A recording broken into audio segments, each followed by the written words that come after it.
Hello, welcome once again to Basics Guru. My name is Bernard. So, in the previous video, we spoke about relational database and we said that relational database connects tables by a certain relation, which we call keys. And then we said it has primary and foreign keys. So, I'm just displaying it with just these three tables.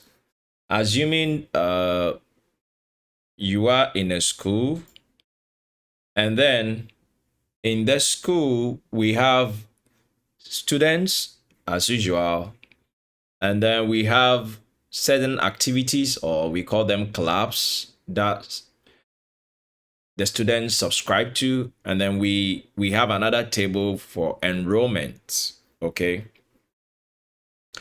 and then we decide we want to have a relationship between the students, the activities, and the enrollment. That's what SQL does best. So let's say we have the students. Over here in the students table, we will have a unique identifier. We call the primary key. Okay. It will not repeat itself for any particular student. So when you are John Doe, you will have 1001 as your unique identifier. So just like when we look at the United States, right, we have the social security number, right? You don't share your social security number with anyone, okay? It is your unique identifier. The neighborhood you stay is not your unique identifier. Your zip code is not your unique identifier, right? So many things can be said about you, but we can't take that as your unique identifier. Why? Because more than one person can share it. So, for instance, your zip code, so many people have your zip code, your address.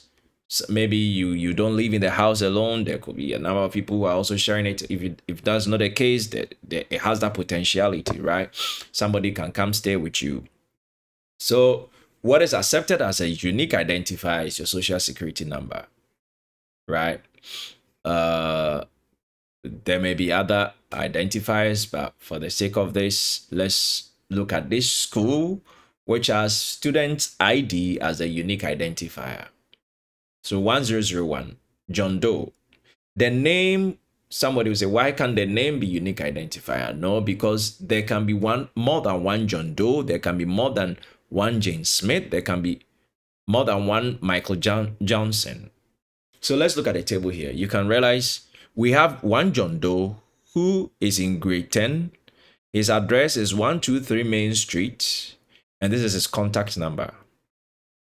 And then we have another John Doe who is also in grade 10. But look at his address. His address is 278 Pearl Street, and his phone number is different. So if we are not careful, we will see John Doe and we will hastily conclude that it's the same John Doe, but we could be wrong, right? So we need this unique identifier, which will tell us that is you. No, look, it's not just about the name, it is the primary key. So John Doe 1001 is different from John Doe 1003. This is what primary key does. So I have highlighted a primary key in each table. This is a student's table. We have an activity table. I just cut the activity table. I had description and a few other things in the different columns. This thing we are looking at like this, you may be handling a data that has hundreds of thousands of entries, So just for the sake of the tutorial, I've made it this short. So activities, okay, the only thing that is going to save you is the ID, right? So you can see the primary key is this one.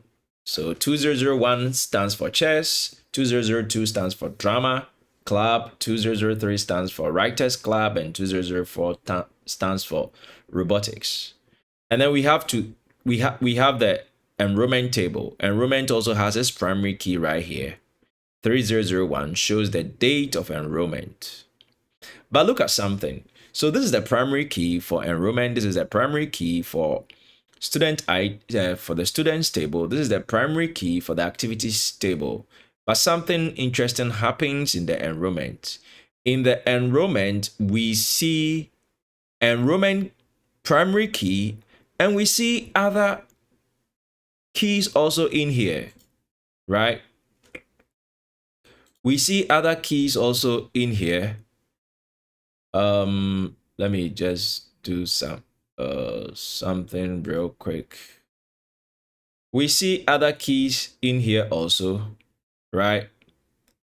Let me just highlight these so that we can be able to see exactly what I'm talking about. Great.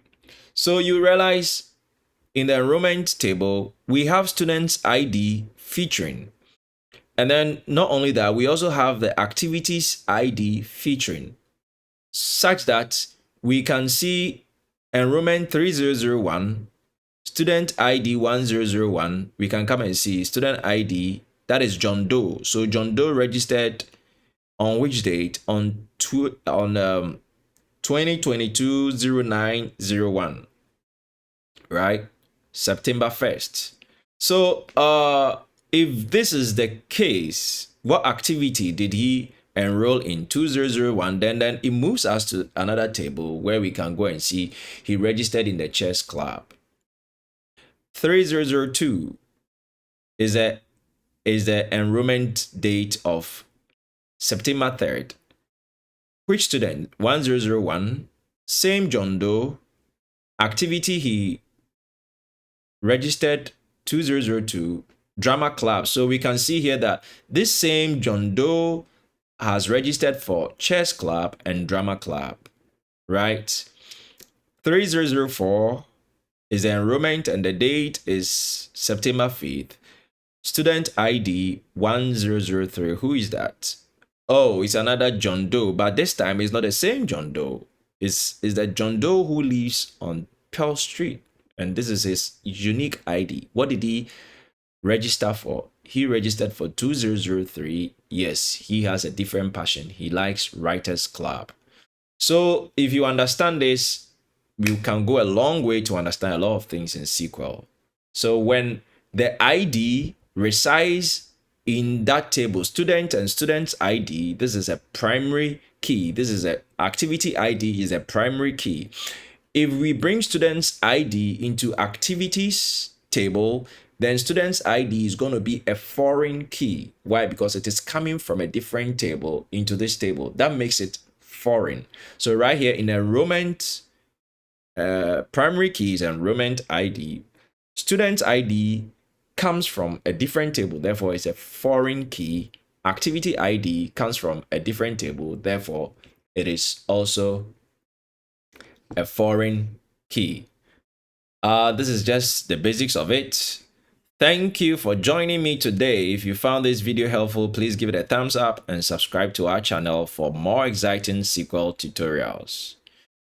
In case you have any questions or suggestions, kindly leave a comment below. Thank you and see you in the next video.